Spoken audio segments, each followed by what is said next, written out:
The one thing I want to talk about today on the intro is that over the weekend, I had the pleasure of spending time with a very, very good friend of mine that I hadn't seen in it's about a year and a half, and it was a really, really nice time. I had a really good time, and it kind of made me think, you know, prior to seeing this person, I expected that I would never see this person again.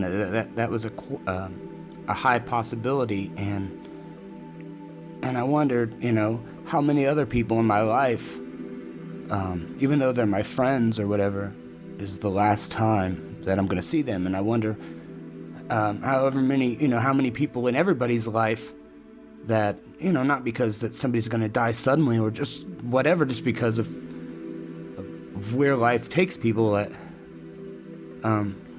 there's a lot of people that I think you will never see again. But and that is what it is, and everybody has Facebook, so whatever, right? Okay.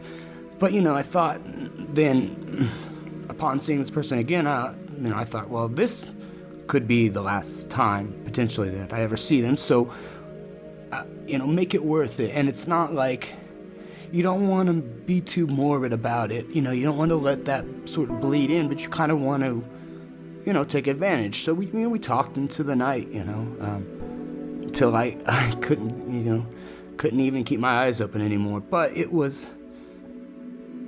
really nice, and it was nice really realizing it, because like I said, you don't try to let it be a cloud or something that looms over, but you just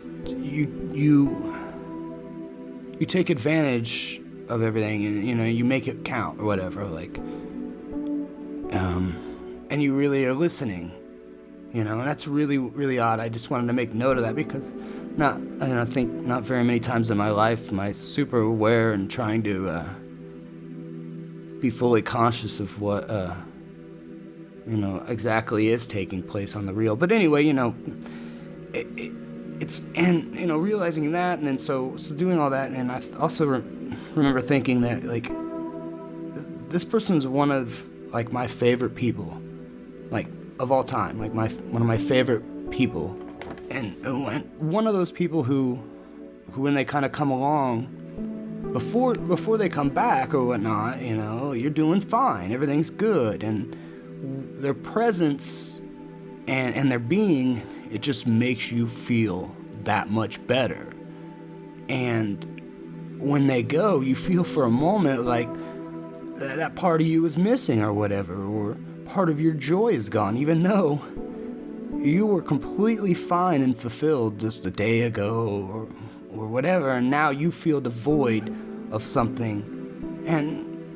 But the joy will eventually inflate and settle back to normal, and it will kind of leave a trace of that high water mark in your brain where you had maxed out your joy or whatever, or where you felt like your life was more complete having a friend like this, physically around. Right? Anyway, sometimes I feel I'm the only one who feels these things, or the only one I know willing to speak of such sensitivity. But please, I urge you not to mistake my sensitivity for weakness. These are just thoughts. My hardened shell moves on and into this episode.